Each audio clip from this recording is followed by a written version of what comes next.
it's raining or not.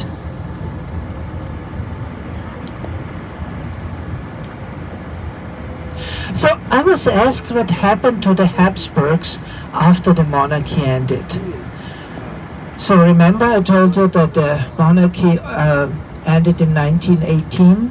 This was the end of World War I and the end of the Austrian monarchy. And those Habsburgs who accepted the new government, that Austria was not a monarchy anymore but a republic, they were allowed to stay.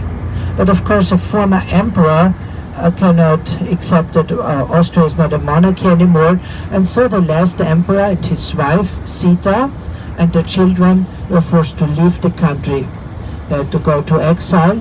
And the emperor, well, he died only 4 years later on the Portuguese island Madeira in the Atlantic Ocean, where he still is buried. He was in his 30s only, but he was ill, and so he died very young. Well, his wife, or widow, she lived a little bit longer.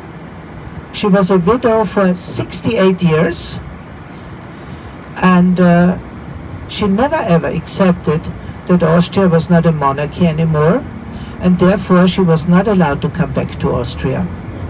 And only after she had died, at the age of 98, her body was brought back to Vienna, and she's buried here in the imperial crypt of the Habsburgs. Remember, we have seen the entrance this morning on our city walk. So more than 70 years after the monarchy ended, the last empress was buried here. But this was not the last imperial funeral, because the oldest son of this couple, who was crown prince, also he died at the age of 98.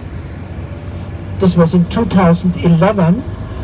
Also, he is buried here in the imperial crypt. So 14 years ago, there was the last funeral of a crown prince here in Vienna. But even that was not the last imperial funeral, because one of the daughters-in-law of the last emperor, she died at the age of 100 years.